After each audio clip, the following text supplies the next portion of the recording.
नमस्कार. एकाक्षी MPSC मध्ये आपल्या सगळ्यांचं स्वागत आहे. स्पर्धा परीक्षा आणि माझे अनुभव या भागात आपण दुसऱ्या भागात आहोत आणि आज काय बघणार आहोत तो जो पहिला भाग मी तयार केलेला होता तर त्याच्या खाली एका सरांची कमेंट आली होती. तर त्या सरांच्या कमेंटवर आपण थोडं बोलणार आहोत की काय करायला पाहिजे अशा परिस्थितीमध्ये. दुसरी गोष्ट, मी ह्या टायटल खाली का घेतला हा व्हिडिओ तर याच्या मागे कारण आहे, कारण याच्यात पुन्हा मी माझेच अनुभव सांगणार आहे. म्हणून स्पर्धा परीक्षा आणि माझे अनुभव या अंडर मी त्या सरांच्या कमेंटला रिप्लाय देणार आहे. दुसरी गोष्ट, मग त्यांनी जी कमेंट केली आहे हे फक्त त्यांच्यासाठीच लागू आहे का तर अजिबात नाही. अशा म्हणजे द्विधा मनस्थिती प्रत्येक फेजमध्ये सगळ्यांची येते, सगळ्यांची, आणि त्याच्यातून आपल्याला पुढे जावं लागतं. काही जण बोलून दाखवतात, काही जण बोलून दाखवत नाही. ठीक आहे. तर बघा, सरांचा प्रश्न काय होता. तर सरांचा प्रश्न असा होता की त्यांनी त्यांच्या 3 PSI मेन्स दिलेले आहेत. त्यांनी आता त्या म्हटलं की आता स्टडी नकोसा वाटतोय, पण जॉब तर पाहिजे आहे, काय करायचं ते समजत नाहीये आणि मेन्सला 2 मार्क्स कमी पडलेले आहेत. तर अशा फेजमध्ये बघा, आता हा व्हिडिओ तसा सगळ्यांसाठीच आहे. बरं, आता मी फक्त सरांशी रिलेटेड बोलते आणि थोड्या वेळाने इन जनरल स्टेटमेंट करते. ठीक आहे. बघा, आता त्या सरांना माझं सांगणं एवढं असेल की हे बघा सर, जर मेन 2 गोष्टी, पहिली गोष्ट अशी की तुम्ही एक म्हटलंय की अभ्यास नकोसा वाटतोय. आता आपण त्याच्यावर आधी बोलू. अभ्यास नकोसा वाटतोय. अभ्यास नकोसा वाटणं दोन पद्धतीने होतो. एक तर कायमस्वरूपीच वीट येतो की नको बाबा मला आता हे नकोच आहे, आणि दुसरं काय येतं की थोड्या कालावधीसाठी की जीव उबकलाय आणि थोडंफार आपण मूवी बघितला, फिरून आलो, काही केलं की आपल्याला बरं वाटतं. तर तुम्ही कोणत्या फेजमध्ये आहेत ते तुम्ही आधी ॲनालिसिस करा. ठीक आहे. आता मी माझं सांगते. माझा जीव उबकतो कधी, इव्हन मी व्हिडिओ पण खूप बनवले ना तरी मला नको होतं नंतर, कारण माझं डोकं असं बधीर झाल्यासारखं होतं.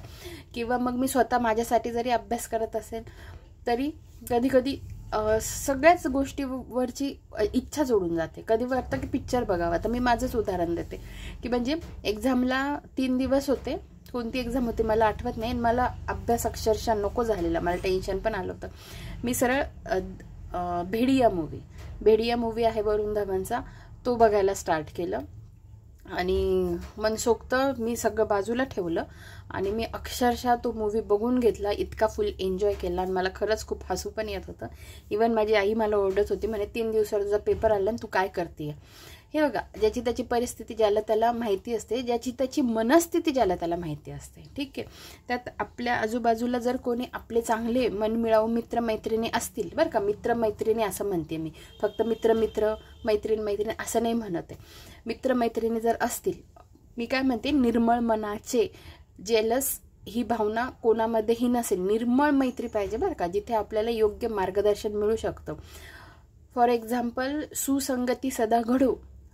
सुसंगती सदा घडो असं का म्हणतात याचे जिवंत उदाहरणं माझ्यासोबत घडलेले आहेत. आपल्या आयुष्याला किती सुंदर वळण लागतं एखादी चांगली व्यक्ती आपल्या आयुष्यात असेल तर. ठीक आहे. तर मला तुम्हाला ह्या गोष्टी सांगायच्या आहे. मी प्रत्येक वेळेस काय म्हणते की विषयांतर होत जातं, कारण एकात ना मला खूप विषय आठवतात आणि मग मी बोलते. पुन्हा एक तुम्हाला रिमाइंड करून देते की आपले हे जे व्हिडिओ असेल हे लॉंग व्हिडिओ होऊन जातात, कारण मी हे अवांतर बोलते. जेव्हा आपल्याला शिकवायचं असतं तेव्हा मी कोणत्याही गोष्टीमध्ये घेत नाही, फक्त शिकवत राहते. तुम्हाला हे व्हिडिओ बघायचे असतील तर तुम्ही तुमचा अभ्यासाचा वेळ अजिबात देऊ नका.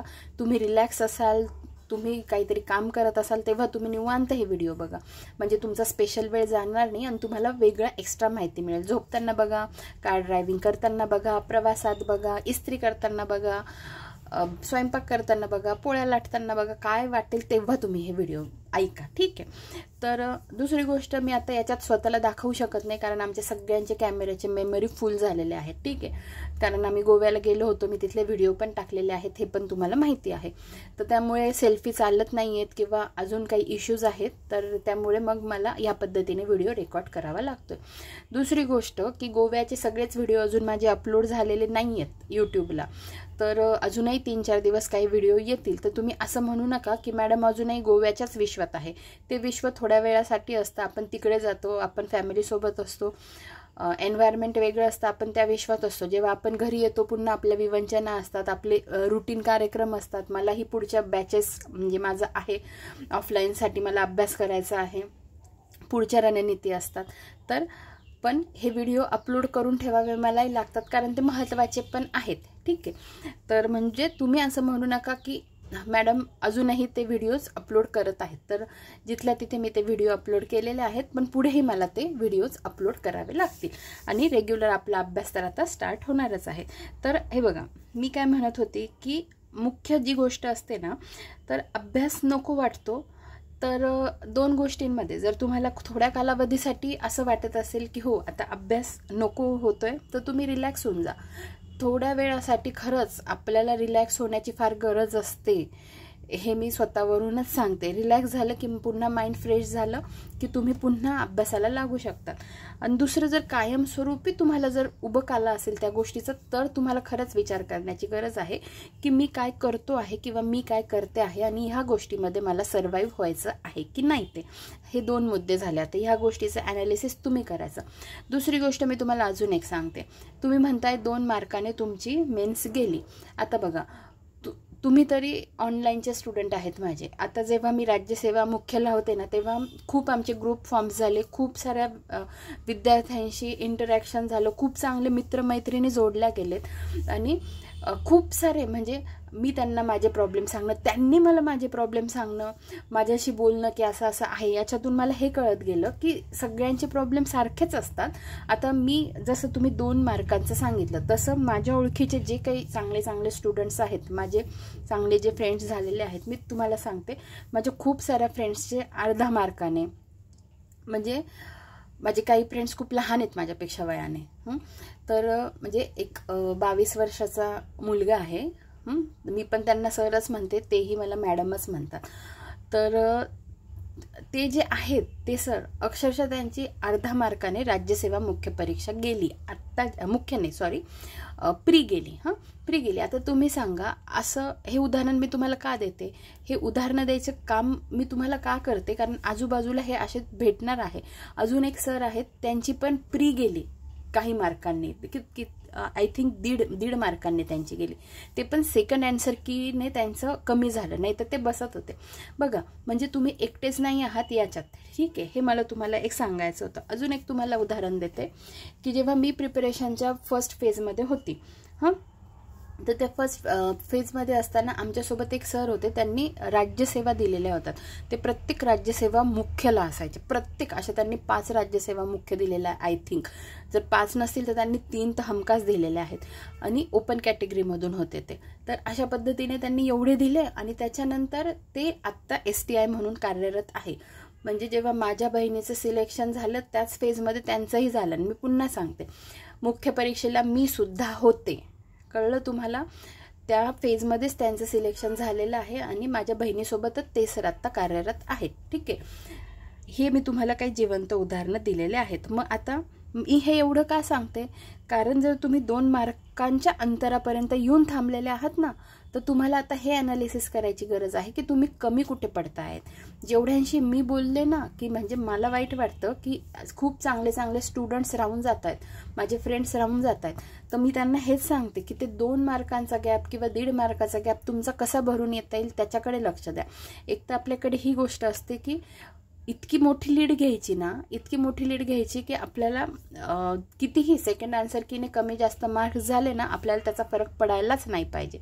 आता हे मी माझ्या अनुभवावरून पण सांगते आणि बाकींच्या अनुभवावरून पण सांगते. आता जर तुम्हाला माझाच अनुभव घ्यायचा असेल तर तुम्ही असा विचार नका करू की मॅडम फिमेल आहे आणि फिमेलच्या कॅटेगरीमधून मॅडम पास होत असतील, तर असं अजिबात नाही आहे. जर तुम्ही म्हणताय तुम्ही 3 मेन्स दिलेल्या आहेत, त्या व्यतिरिक्तही तुम्ही जर अजून मेन्स दिलेल्या असतील, तुम्ही फक्त PSI मेन्सचा उल्लेख केलेला आहे, जर तुम्ही PSI प्री क्रॅक करू शकतात, मेन्सपर्यंत जाऊ शकतात, तर मला असं वाटतं बाकीच्या पोस्ट पण आहेत ज्याचा तुम्ही विचार करू शकतात. ठीक आहे, तर मी माझं उदाहरण देते की STIचा जो प्री मी पास झाली होती ती मुलांच्या कट ऑफमधून, मुलांच्या ओपनच्या कट ऑफमधून झाली होती. मुलींचा ओपनचा कट ऑफ पण मी क्रॅक करते आणि माझ्या कास्टचा पण कट ऑफ मी क्रॅक करते. म्हणजे असं नाही, मी तुम्हाला प्रत्येक वेळेस सांगते, मी माझ्या अनुभवावरूनच तुम्हाला सांगते आहे. ठीक आहे, दुसरी गोष्ट मला तुम्हाला ही सांगायची होती की तुम्हाला आता आता सोडणं न सोडणं हे तुमच्या हातात आहे. मी फक्त तुम्हाला एक सिनारिओ सांगते आहे. इथली कुठलीच गोष्ट तुम्ही करा असं मी तुम्हाला बंधनकारक म्हणजे मी असा सल्लाच देणार नाही कधी कोणाला. प्रत्येकाचं आयुष्य वेगळं असतं, परिस्थिती वेगळी असते, खूप गोष्टी वेगळ्या असतात, ठीक आहे. त्यानुसार प्रत्येकाला स्वतःचं आयुष्य पुढे न्यायचं असतं. त्याच्यानंतर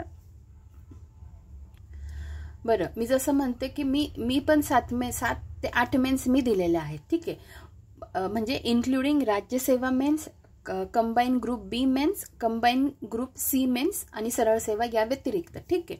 तर अशा पद्धतीने मी पण 7 ते 8 आणि हे प्रश्न आहे ना, हे इंटरव्ह्यूला विचारले जातात. म्हणजे माझ्या राज्यसेवा इंटरव्ह्यूला मॉकला तर विचारलेच मला हमखास, पण राज्यसेवेला सुद्धा मला विचारले. कुठे? मुख्य नाही, मेन इंटरव्ह्यूला. तिथे त्यांनी मला विचारलं तुम्ही किती दिवसापासून करता आहात आणि तुम्ही किती म्हणजे केलं आहेत आतापर्यंत, किती एक्झाम दिल्या आहेत. आणि तुम्हाला हे पण सांगते, काही स्टुडंटला अक्षरशः हे विचारलं, काहींनी सांगितलं आम्ही इतक्या मेन्स दिला, त्यांना असं विचारलं खरंच बोलताय का? कळलं तुम्हाला? असे पण विचारले जातात प्रश्न. तर मग आणि मला त्यांनी हा प्रश्न नाही विचारला तुम्ही खरंच बोलताय का, त्यांनी.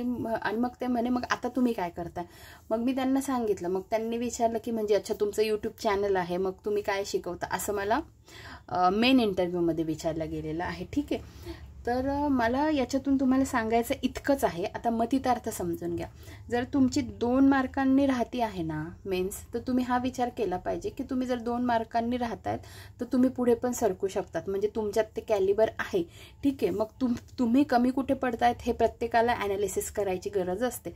प्रत्येकाला. मी तुम्हाला सांगू का, आपल्याला म्हणजे इन्क्लुडिंग मी, आपण कुठे चुकतो ना हे आपल्यालाच माहिती असतं. आपल्याला कधीच कोणासमोर जाण्याची विचारण्याची गरज पडत नाही. थोडं शांत बसलं आणि आत्मपरीक्षण केलं ना, आपल्याला आपल्या गोष्टी सगळ्यांना कळतात. मी माझ्याच वरून सांगते. त्याच्यानंतर मला हे सांगायचं आहे की बघा, PSI तुम्ही जरी पास झाले, कोणती मुख्य परीक्षा, त्याच्यानंतर ग्राउंड असतं, तिथेही कॉम्पिटिशन असते. म्हणजे तुम्ही 3 तर दिलेले आहेत, याच्यानंतरही तुम्ही समजा जरी पास झाले तर ग्राउंड तुम्हाला पूर्ण फिजिकल खूप व्यवस्थित करावं लागेल. त्याच्यानंतर सिलेक्शन येईल. माझं म्हणणं एवढंच होतं की जर तुम्ही PSI सोबत अदर एक्झामचे पण ऑप्शन ठेवले आहेत की नाही हे मला माहिती नाही. इन्क्लुडिंग सरळ सेवा, मी तुम्हाला सांगते, इन्क्लुडिंग सरळ सेवा जर तुम्ही हे ऑप्शन ठेवले तर मला असं वाटतं की तुम्हाला बेटर राहील. आणि दुसरी गोष्ट मी तुम्हाला एक सांगते की माइंडसेट कोणाचं कसं आहे हे आपण नाही सांगू शकत. आता तुम्हाला नाही माहिती तुम्ही सरळ सेवा देता की नाही, कंबाईन ग्रुप सी देता की नाही. मी स्वतः माझ्या आयुष्यात कंबाईन ग्रुप सी खूप उशिरा द्यायला सुरुवात केली. म्हणजे मला स्वतःला ह्या गोष्टी माहिती नव्हत्या आणि गांभीर्य पण नव्हतं ॲक्च्युली. म्हणजे स्पर्धा परीक्षेच्या क्षेत्रातच मी उशिरा उतरले. तर मला तुम्हाला सांगायचं काय आहे की त्यातही मग मी ग्रुप सी नंतर, तोपर्यंत माझ्यासोबतचे ग्रुप सीने टॅक्स असिस्टंट, नंतर ते STI सुद्धा झालेले आहेत. अशा पण गोष्टी आहेत, कळलं? म्हणजे मला सांगण्याचं तात्पर्य काय, तुमचं वय मला माहिती नाही आहे. तुमचं वय जर कमी असेल, तुम्ही फार कमी कालावधीपासून करत असाल, कळतंय तुम्हाला? म्हणजे 2-3 वर्ष झाले आणि तुम्ही 3 PSI क्रॅक केल्या, कळतंय तुम्हाला? तर मला असं वाटतं की तुम्ही अजून स्वतःला थोडा वेळ द्यायला पाहिजे आणि थोडासा वेळ देऊन तुम्ही इतर ज्या एक्झाम आहेत ना फोकस करायला पाहिजे. आता दुसरी गोष्ट एक असते, प्रत्येकाचं फायनान्शियल बॅकग्राऊंड असतं, घरातल्यांचा सपोर्ट असतो.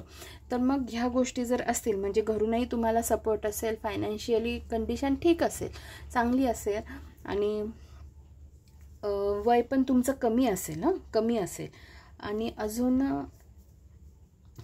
ठीक आहे. आणि किती दिवसापासून करतात, जर ह्या गोष्टी तुम्हाला अनुकूल असतील ना तर मग काय हरकत आहे तुम्हाला त्याच्यासाठी पुढे कंटिन्यू करायला. पण आत्ता जर तुम्ही कंटिन्यू केलं ना तर तुम्हाला तुमचं बेस्ट द्यायचं आहे, बेस्ट, कळतंय? तुम्हाला बेस्ट द्यावं लागेल तुम्हाला. आणि मग बाकी सगळ्या तुमच्या काही विवंचना असतील ना त्या सगळ्या बाजूला सोडायचा आणि फक्त फोकस आपल्या अभ्यासावरच करायचं, ठीक आहे? मी तुम्हाला कोणत्या कोणत्या गोष्टी सांगितल्या. तुमचं एज कमी असेल, किती दिवसापासून, हे बघा काय होतं मुलींच्या बाबतीत, मला म्हणजे मी तर मुलगीच आहे, पण पुरुषांच्या बाबतीत जेवढं मी बघते की तुम्हाला म्हणजे जास्त एक्सक्यूज नाही देता येणार, बरोबर? तुम्हाला हे पण टेन्शन असतं की तुम्हाला आता घर म्हणजे चालवायचं आहे, बरोबर. म्हणून मग मी तुम्हाला वयाचा एक्सक्यूज तुम्हाला तुमच्यासाठी नाही देते. जर तुम्हाला घरून परमिशन असेल तर तुम्ही 100% करा. पण मी तुम्हाला एक सांगते, ॲज अ मुलगी म्हणून मी स्वतःचा अनुभव सांगते की जर मुलगी असून मी जर टेन्शन घेत असेल माझ्या याचं एकेकाळी तर मी हा विचार केला की पुरुषांना किती टेन्शन येत असेल, त्यांना तर घर चालवायचं असतं. आता मी ह्या मताची तर अजिबात नाही आहे की स्त्रियांना आणि पुरुषांना मी एक्सक्यूजेस देत नाही, पण मला ह्या फेजमध्ये ही गोष्ट कळाली की पुरुषांना पण किती बर्डन येत असेल ह्या गोष्टीचं. म्हणून मी तुम्हाला म्हटलं की तुम्ही जर कमी वयाचे असाल आणि घरून जर तुम्हाला सपोर्ट असेल तर तुम्ही नक्की कंटिन्यू करा. पण नसेल तर मी तुम्हाला हे पण एक दुसरं उदाहरण सांगते.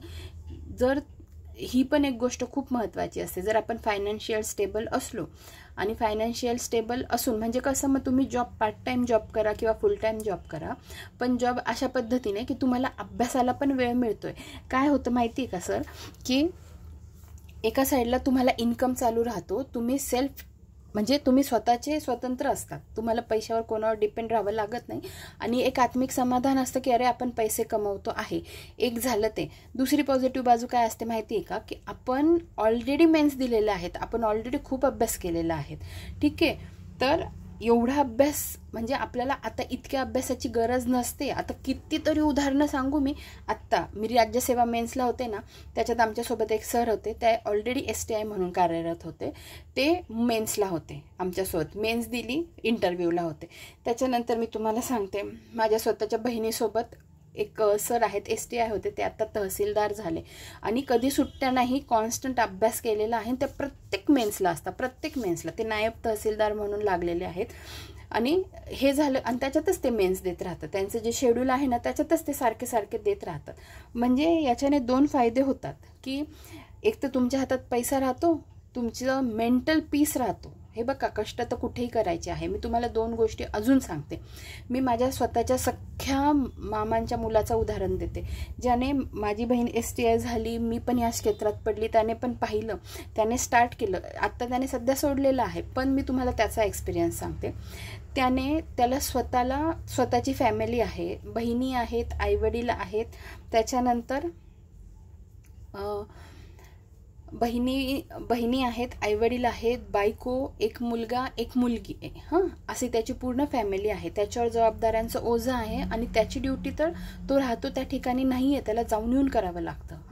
एवढ्या ह्याच्यात त्याने, मी बघितलं, त्याने मलाच विचारलं काय करायचं, कोणते पुस्तकं, त्याने मलाच विचारून घेतले, पण त्याचा स्कोर इतका सुंदर यायचा, खूप सुंदर यायचा, म्हणजे मला आश्चर्य वाटायचं.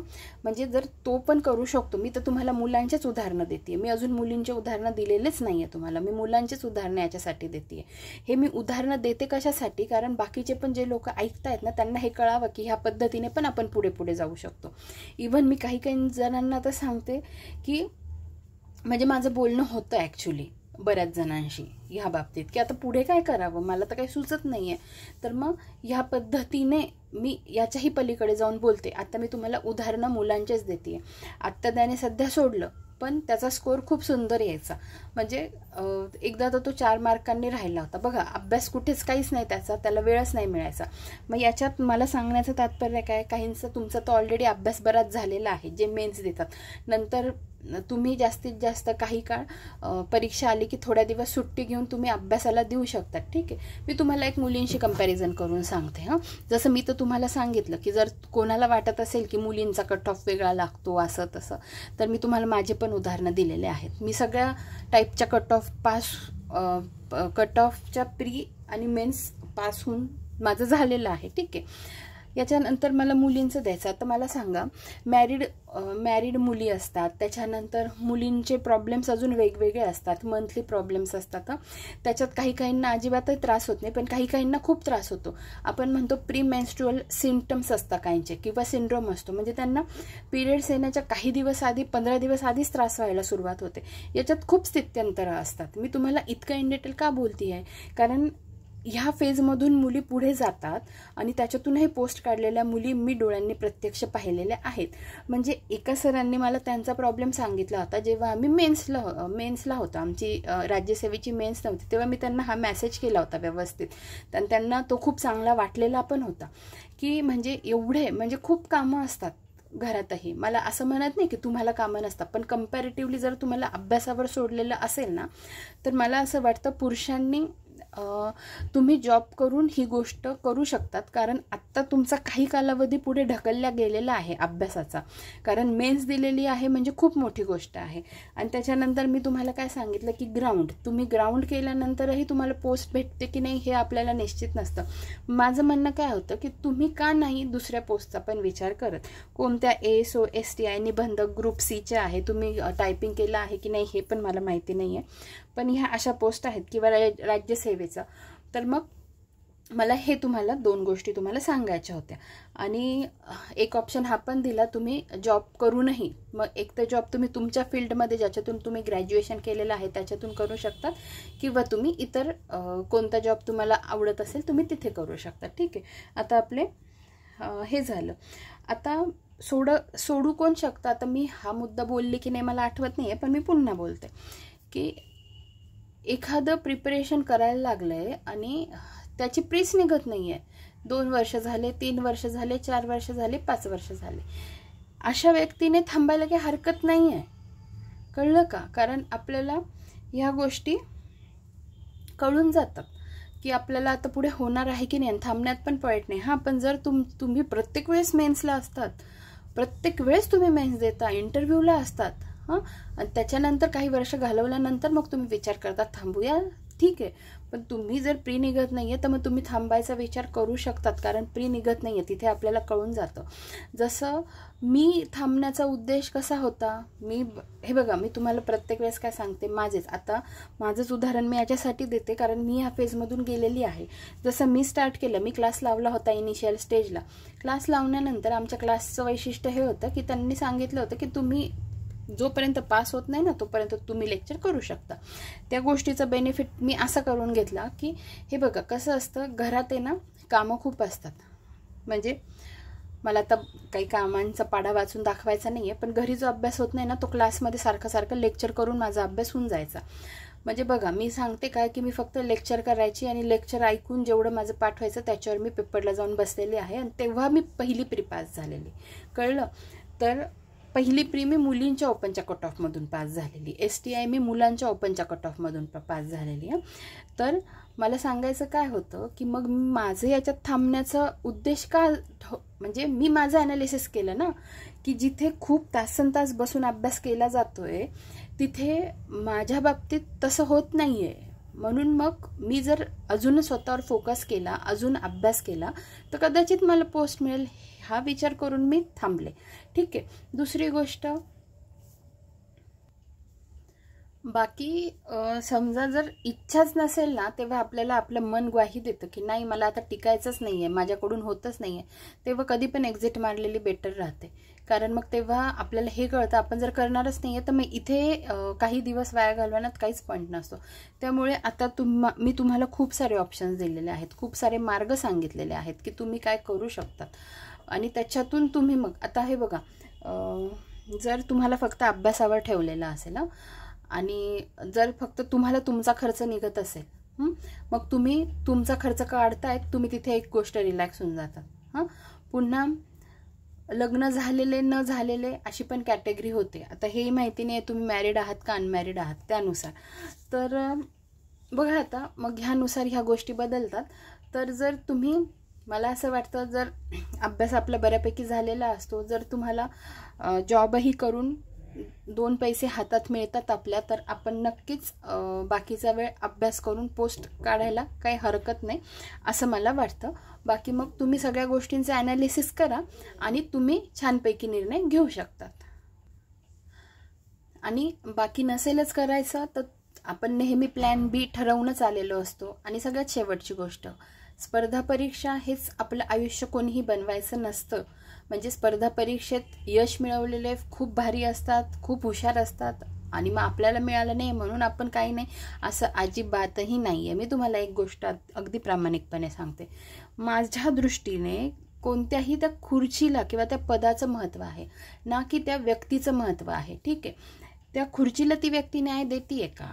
म्हणजे एखादी व्यक्ती डेप्युटी कलेक्टर असेल, मग ती व्यक्ती डेप्युटी कलेक्टर आहे म्हणून मग ती व्यक्ती मोठी म्हणजे आहे ते पद मोठं आहे, पण मी जस्ट एक्झाम्पल देते हां, कोणी पर्सनली घेऊ नका.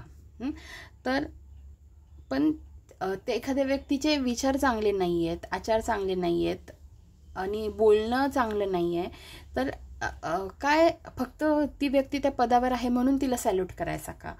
मग ती व्यक्ती आपल्या मनात राहते का? मी जस्ट तुम्हाला हे एक्झाम्पल देते आहे.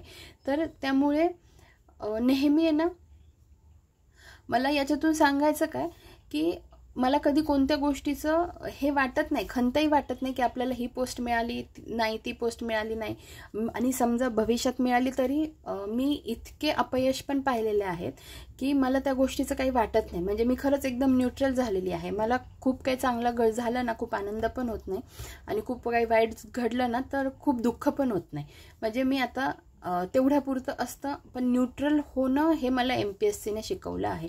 ठीक आहे, म्हणजे माझा एकच फोकस असतो, व्यक्ती खूप महत्त्वाची आहे. मग त्यात ती व्यक्ती जर कष्ट करून पैसे कमवत असेल ना, तर मग तिने काम कोणतंही करू दे. आणि अर्थात सगळ्यांना मोठं होण्याची संधी असते, सगळ्यांनी प्रयत्न केलेच पाहिजे, सगळ्यांनी आपलं आयुष्य सुधारलंच पाहिजे, अशा मताची मी आहे. पण म्हणून जर एखादी व्यक्ती खूप मोठ्या पदावर असेल म्हणून मग ती भारी आणि मग तुम्हाला जॉब मिळाला नाही आहे म्हणून तुम्ही कुठेतरी कमी, तर ही गोष्ट कुठेही तुम्ही मनात आणू नका.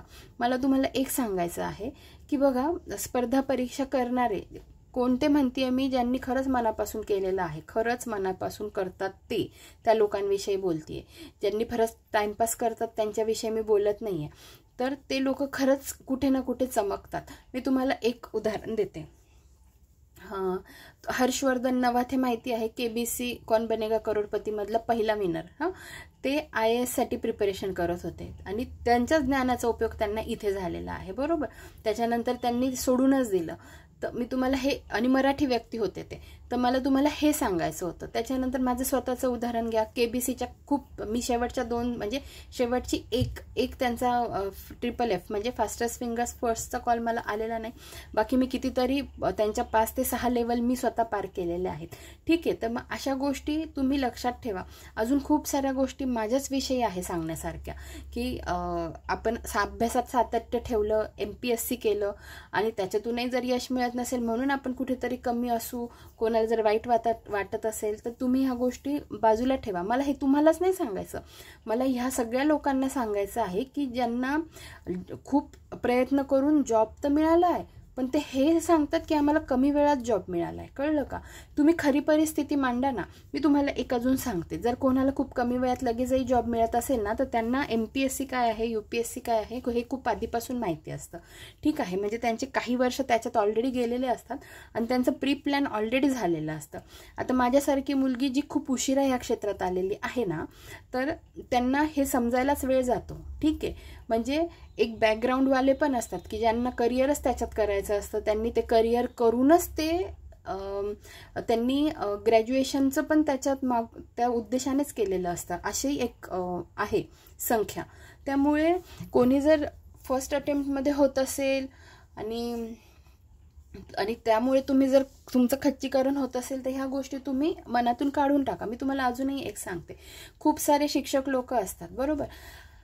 म्हणजे शिक्षक लोकांनी पण म्हणजे आता मी पण एक शिक्षक म्हणूनच तुमच्या समोर येते, बरोबर. जसं मी तुम्हाला माझं खरं सगळं सांगते, तर मला शिक्षक कोणी जर ऐकत असतील बाकीचे, मला हेच सांगायचे त्यांना पण की तुम्ही पण कधी असं दाखवू नका की म्हणजे कमीपणात तुम्ही पण वाटून घेऊ नका.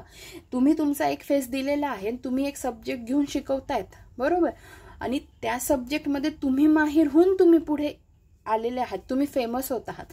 मग शिक्षकांना पण न्यूनगंड बाळगण्याची कोणतीच गरज नाही, कोणालाच गरज नाही आहे. ठीक आहे, की म्हणजे जर जेवढं आपण समोर येऊ आणि आपण जेवढं सांगू की म्हणजे काहींना खरंच खूप स्ट्रगल करून मिळालेलं असतं, पण जेव्हा त्यांना मिळते ती पोस्ट तेव्हा नक्कीच ते चमकणारे तारेच असतात ना.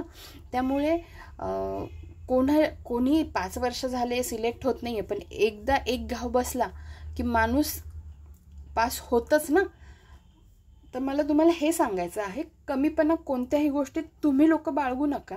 आणि जे लोक याच्यातून पुढे आलेले आहेत, जे यूट्यूबर झालेले आहेत, जे दुसऱ्या ठिकाणी मोठ्या ठिकाणी जे जॉईन झालेले आहेत त्यांनी पण ह्या गोष्टीचं कमीपणा वाटून घ्यायला नाही पाहिजे, कारण शेवटी आपण आपल्या आयुष्याचे खूप चांगले वर्ष MPSCसाठी दिलेले असतात.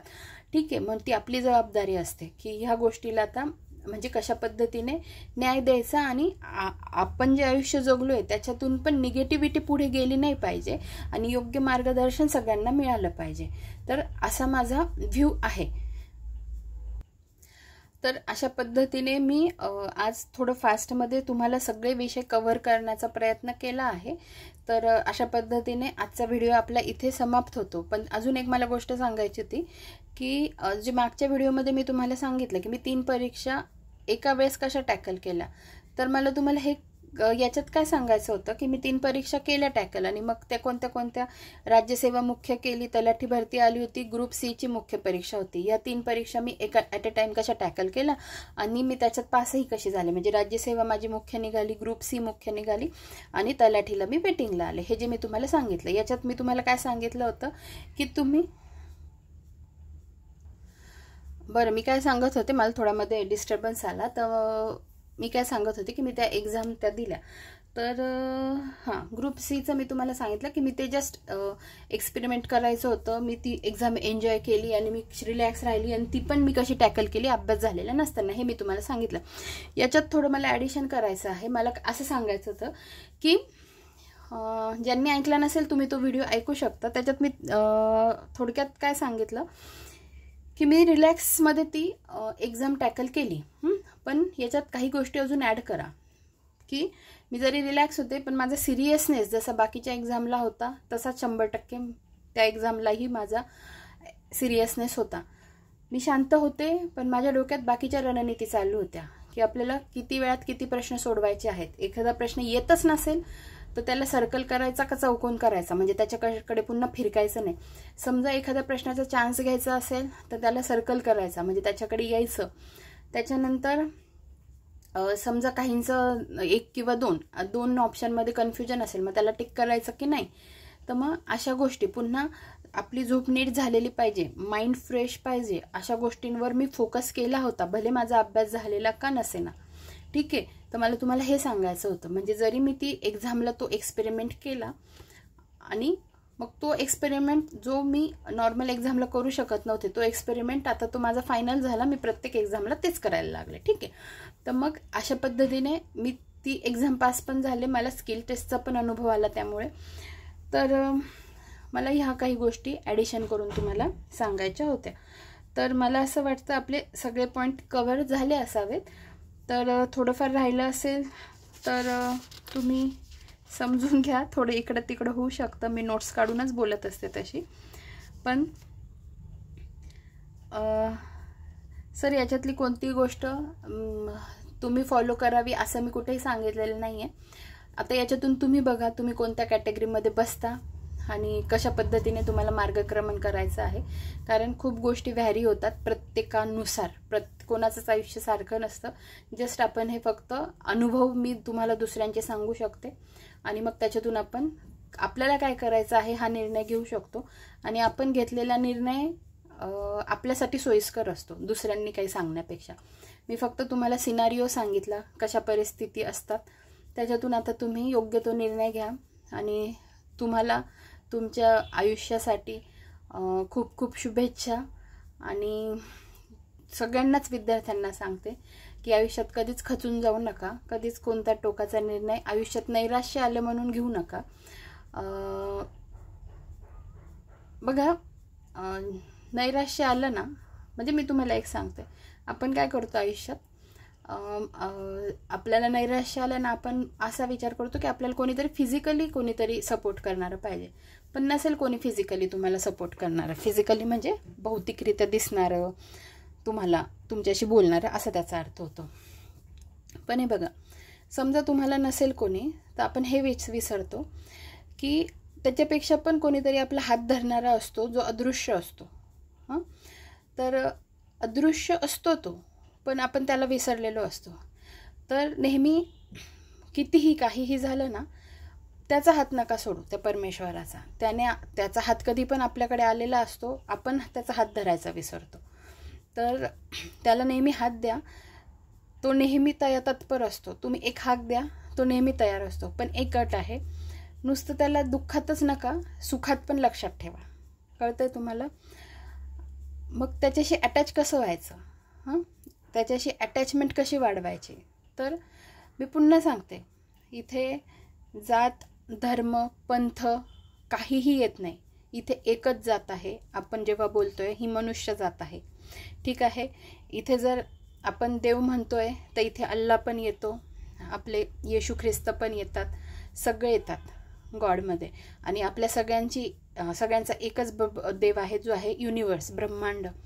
त्यामुळे त्या ब्रह्मांडाचा हात धरा, त्याच्यात सगळेच आले. मग त्याचा हात धरायचा कसा? तर त्याच्यापर्यंत आपण पोहोचत जातो हळूहळू, चांगले कर्म करत करत, कारण त्याच्या मनात आपण घर करत जातो. मी नेहमी सांगते की दोन ठिकाणी आपण कोणाच्या नजरेत पडायचं नसतं. बाकी जग दुनिया कोणाला काही बोलू दे, आपण चांगलं कर्म करू दे किंवा काही करू दे, ती नावं ठेवणारच आहे. पण दोन जणांच्या नजरेत कधीच पडायचं नसतं. एक म्हणजे स्वतःच्या नजरेत आणि दुसरं म्हणजे भगवंताच्या नजरेत. म्हणजे त्याच्या स्वतःच्या नजरेत कधीच पडायचं नाही. म्हणजे हा विचार मनात आला नाही पाहिजे की अरे आपण हे चुकीचं केलं बरं का. हे आपलं मन जे खातं ना, याला म्हणतात स्वतःच्या नजरेत पडणं. तेव्हा तुम्हाला निश्चिंत मनाने झोप लागेल. अर्थात हे त्यांच्यासाठीच असतं जे तेवढे सेन्सिबल असतात. काही निगरगट लोक असतात, त्यांना काही फरक पडत नाही, ते त्यांचं आयुष्य जगत असतात. हे त्या लोकांसाठी बोलतीये जे माणसात आहेत. आणि दुसरं परमेश्वरासमोर, म्हणजे त्याच्यासमोर आपण हात टेकले ना, तर आपल्या मनात कधी हे नाही आलं पाहिजे की अरे मी तुझ्यासमोर उभं राहण्याच्या लायकीचाच नाही आहे किंवा लायकीची नाही आहे. कळलं? तर मग जग दुनियाला काही बोलू दे. जर आपण खरे असू ना, तर मग आपल्याला बाकी कोणाला घाबरायची गरज नाही आहे. मग त्याच्यापर्यंत पोहोचायचं कसं? तर तुम्ही थोडं मेडिटेशन करत जा. ठीक आहे. जे विद्यार्थी फक्त अभ्यासावर ठेवलेले आहेत आणि जे फिजिकल कुठेच काही करत नाही, फिजिकल ज्यांना एक्सपिरियन्स काहीच नाही, तर माझं सांगणं आहे योगा जॉईन करा, योगा करा. कोणाला योगा नसेल आवडत, जिम जॉईन करा. मी ह्या सगळ्या प्रोसेसमधून गेलेली आहे. मी स्वतः जिम केलेली आहे. जेवढं डेडिकेशन आपल्याला एक्झाममध्ये ह्या MPSCसाठी लागतं ना, तशी कोणतीही गोष्ट तुम्हाला करायला डेडिकेशन द्यावंच लागतं. ज्या क्षणी मी जिम जॉईन केली होती, आम्ही जवळजवळ 1 वर्ष केली. खूप सुंदररित्या फिजिकल ट्रान्सफॉर्मेशन जे येतं आणि तिथेही जे डेडिकेशन लागतं ते आम्हाला माहिती आहे. आम्ही काय काय केलेलं आहे आणि किती कष्ट पडतात हे सगळं करायला. मग त्याच्यात पुरुषही आले, स्त्रियाही आल्यात. अजूनही एक सांगते, ज्यांची फायनान्शियल कंडिशन चांगली आहे, ज्यांना आईवडिलांनी फक्त त्याच्यावरच ठेवलेलं आहे, त्यांनी ह्या संधीचा फायदा घ्या. आणि असं म्हणू नका की माझं वय अजून छोटं आहे, मला वेळ आहे. आयुष्य कधी निघून जातं आणि वेळ कधी निघून जाते आपल्याला कधीच कळत पण नाही. त्यामुळे मी माझं आयुष्य अगदी वेळ वाचवून जगलेली आहे. माझं ज्या फील्डमध्ये ग्रॅज्युएशन झालेलं आहे, मला त्या क्षेत्रातले लोक अजूनही नावाजतात. मी अजूनही माझ्या सिनियरला फोन केला तर ते मला माझ्या नावाने हॅलो नाही म्हणत, हा बोल असे बोलतात. हे माझ्या कामाने मला ओळखलं गेलेलं आहे. त्यामुळे जी खंत असते ना की आपण तारुण्यात काही चुका केलेल्या आहेत का, आपण टाईमपास केलेला आहेत का, तर नाही. मी तुम्हाला अजून एक उदाहरण देते. आमच्या नातेवाईकांमध्ये एक मुलगा होता, जो मी त्याला दादा म्हणू शकते, कारण मी तेव्हा 7वी-8वीला असेल आणि तेव्हा तो स्पर्धा परीक्षा करायचा. तेव्हा आमच्या याच्यात सांगितलं होतं की असे म्हणायचे लोक भेटले ना की अरे तो खूप दिवसापासून अभ्यास करतोय आणि पासच होत नाही आहे. आणि हे त्यांनाही माहिती असायचं की त्या परीक्षा अवघड आहेत बरं का. आणि मग असं झालं आणि मग तो राहिला काही मार्कांनी. असं बघा, मी छोटी होते, माझी त्यावेळेची थिंकिंग मी तुम्हाला सांगते. छोटी असताना स्पर्धा परीक्षा तर मला ग्रॅज्युएशन नंतर खूप दिवसांनी कळाला, मला काहीही माहिती नव्हतं. तर तेव्हा मी छोटी होते, पण माझे विचार बघा कसे होते. मी तेव्हा मनातल्या मनात म्हणायची अरे तो कोणी जो मुलगा असेल, तो दादा असेल, तो काय करतोय, अभ्यासच करतोय ना. दारू तर नाही पिते, सिगरेट पित नाही, ड्रग्स घेत नाही आहे ना, कुठे हाणामारा करतोय, अभ्यासच करतोय ना. मग लोक इतका इश्यू का करतायत हे मला तेव्हा कळायचं बरं का, स्पर्धा परीक्षा काही माहिती नसताना. आणि जेव्हा मग आपण ह्या एजमध्ये येतो, ह्या एजमध्ये आल्यानंतर जेव्हा आपणही त्या फेजमधून जातो ना, तेव्हा एक मनाला रिलीफ असतो की आपण दुसऱ्यांना कोणाविषयी मनातही वाईट विचार केलेला नाही आहे. मी म्हणते ना, इतकं निर्मळ राहा. निर्मळ म्हणजे लोकांना दाखवण्यासाठी निर्मळ नाही राहायचं आहे, स्वतःचं निर्मळ राहायचं आहे. तुमच्या मनात एक तर तुम्ही झाकू शकता, म्हणजे तुम्ही डोकावून बघू शकता, आणि दुसऱ्या परमेश्वराला माहिती असतं. बाकी तिसऱ्या व्यक्तीला काही माहिती नसतं काय खळबळ माजली तुमच्या आयुष्यात. म्हणून मी तुम्हाला म्हणते, स्वतःच्या नजरेत पडायचं नाही आणि दुसऱ्याच्या नजरेतही, दुसऱ्याच्या म्हणजे परमेश्वरासमोर पण ताठमानेने उभं राहता आलं पाहिजे, असं आचरण ठेवा. तर मग मला तुम्हाला सांगायचं काय होतं की ज्यांना फायनान्शियल कंडिशन चांगली आहे, ज्यांना फक्त अभ्यासावर ठेवलेलं आहे, तर त्यांनी फिजिकल पण फिट राहा आणि लवकरात लवकर पोस्ट काढा. आणि अजून एक मला तुम्हाला सांगायचं आहे की लोक म्हणजे व्यसनाधीन होतातच कसे, मला याचं आश्चर्य वाटतं. म्हणजे तुम्हाला टेन्शन आलं म्हणून तुम्ही व्यसन करतात. म्हणजे मला पहिली गोष्ट, आता हा माझा विषय नाही आहे, बऱ्याच जणांचा हॉबी असेल ती, तर मला माहीत नाही, बऱ्याच जणांना रागही येईल या गोष्टीचा. पण जर कोणी डिप्रेशनमध्ये जात आहे आणि मग मी सिगरेट पिली, मला बरं वाटलं, मी गुटखा खाल्ला, याच्याने तुम्हाला रिलीफ मिळतोच कसा, मला हे समजत नाही. आयुष्यात आहे ना, आपली जी एनर्जी आहे ना, ती लावण्यासाठी खूप गोष्टी असतात. मी तुम्हाला सांगते,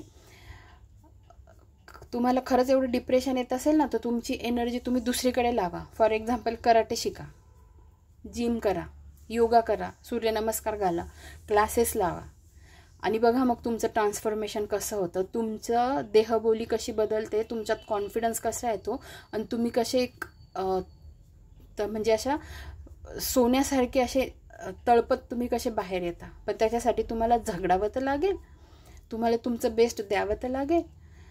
त्यामुळे तुम्हाला वाटत असेल की मला दुसऱ्यांना शिकवण्याने मला छान वाटतं, तुम्ही ते करा. तुम्हाला हे वाटत असेल मला डान्स केल्याने चांगलं वाटतं, तुम्ही डान्स करा. पण तुम्ही अभ्यासही करा. तुम्ही नैराश्याच्या नावाखाली तुम्ही व्यसन का करता, व्यसनाधीन का होता, बरोबर. मी तुम्हाला एक सांगते, तुम्हाला नान चाकू कधी ऐकलाय की नाही मला माहीत नाही. नान चाकूचे तुम्ही व्हिडिओ बघा. म्हणजे मध्ये एक साखळी असते आणि दोन साईडला 2 गट्टू असतात आणि मध्ये असं असतं ना, म्हणजे बघा, समजा ही पेन्सिल दिसते, ही मी अशी पेन्सिलमध्ये पकडली आहे अशी, आणि साईडने मध्ये साखळी असते आणि असे गट्टू असतात. तुम्ही व्हिडिओ बघा, आणि ते असे फिरवायचे असतात. म्हणजे खूप जण स्वतःच्या संरक्षणासाठी ते ठेवतात बॅगमध्ये. तर म्हणजे आम्ही 2018 कराटे क्लासला होतो ना, तेव्हा तिथे खूप शिकवलं जायचं हे सगळं. मग आता तुम्हाला सांगते, नान चाकूचे तुम्ही एकदा व्हिडिओ सर्च करा, मग तुम्हाला हे कळेल की तू चालवता कसा आहे. माझं एवढं सांगण्याचं तात्पर्य काय माहिती आहे की ते चालवण्यासाठी सुद्धा स्किल किती लागतं. म्हणजे ते शिकताना स्वतःला आधी त्याचे वार सहन करावे लागतात. ते स्वतःच्या अंगावर आदळतं, पाठीवर आदळतं, त्याचे फटके आपल्यालाच बसतात. त्याच्यानंतर कुठे जाऊन आपण पुढे त्याच्यात स्किलफुल होतो. काठी चालवायला शिका, कराटे करायला शिका. मी तुम्हाला इतकं इन डिटेल का सांगते, आमच्या इथे एक छोटीशी मुलगी होती, आय थिंक ती 4थी-5वीला असेल, आणि आम्हाला असा पॅड असतो ना, असा जो असा पूर्ण असा हातात धरायचा असतो आणि आपल्या चेहऱ्या पूर्ण बॉडी झाकल्या जाते त्याच्याने, ते अशा हातात धरल्यानंतर, आणि समोरचा त्याच्यावर किक करतो. ती एवढीशी मुलगी, ती कधी मला जोडी दिली जायची, तर ती जोडी दिल्यानंतर तिची किक मला अजूनही आठवते. ते एवढ्याशा नाजूक पायांमध्ये एवढी ताकद होती की तिच्या एका किकने मी मागे फेकल्या जायची. कळलं. तर तुमची जी एनर्जी आहे ना डिप्रेशनची, ती इथे लावा. तर म्हणजे मला सांगण्याचं तात्पर्य एवढंच की आपण आपल्या आवडत्या गोष्टी करू शकतो. आणि दुसरी गोष्ट, मी हे सगळं आता इन जनरल बोलते. त्या सरांना जे काही मला गाईड करायचं होतं किंवा सांगायचं होतं ते माझं सांगून झालेलं आहे. हे इन जनरल सगळ्यांसाठी चालू आहे की काय करायला पाहिजे काय नाही करायला पाहिजे. ठीक आहे.